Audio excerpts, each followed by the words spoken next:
graduated at NC State in 2010, and after that I kind of took 6 months off to work at FNET, the Expanded Food and Nutrition Education Program, and I decided to enroll in Meredith College just to take a few courses, take some DPD classes, kind of, get some more education, more experience, because ultimately I did want to become a registered dietitian, and I knew it took a lot of hard work to get there. So I just decided to go ahead and enroll in grad school there, and I completed my DPD classes at the same time, and I did my dietetic internship there and became a registered dietitian, obviously. But during my time in the internship, I actually had a rotation here for my food service management rotation, and decided I really liked it.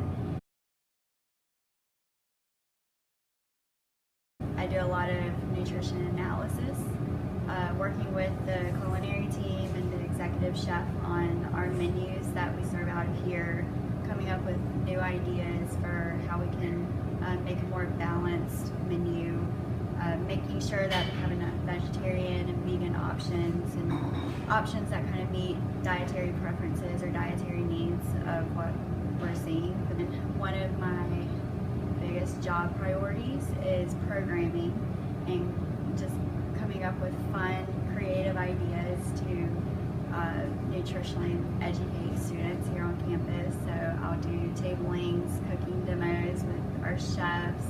I'll actually go into the dorms and kind of prepare like a dorm-friendly meal or something like that.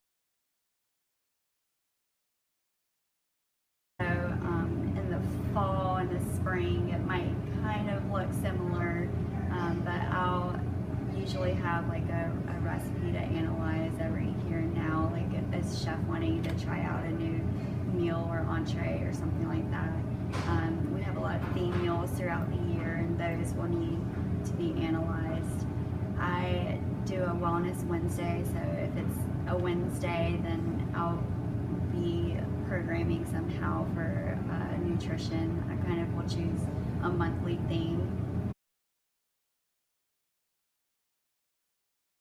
Well, you definitely have to know about nutrition to counsel people, especially if you're working with food allergies, which is very serious. I mean, we get a lot of peanut and tree nut allergies here, so it's good to have a knowledge of how to kind of reduce cross contact here, especially working with self-serve stations and things like that. Recipe analysis, if I'm analyzing a recipe, I always double check all the nutrition facts before we export it out there to where all the students can have access to the nutritionals. I want to make sure that it actually looks accurate.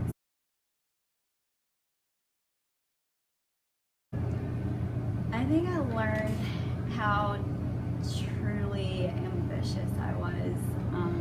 I really wanted to be a registered dietitian, and I think during college, you hit that point where you kind of get senioritis and let your grades fall a little, and I'm not gonna lie, that did happen.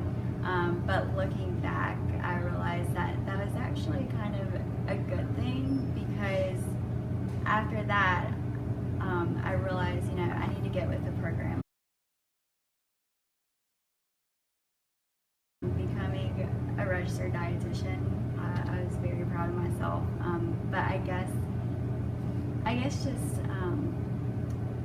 getting into grad school and just going through with grad school.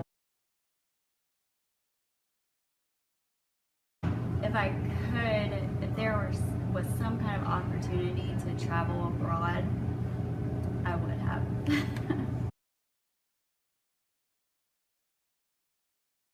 When I did my internship, I came here honestly dreading food service, because I thought it'd just be, I'd be in the kitchen chopping vegetables or serving mashed potatoes on a plate or something, and it wasn't like that at all here. And just kind of realizing that you can really tie in nutrition to food service.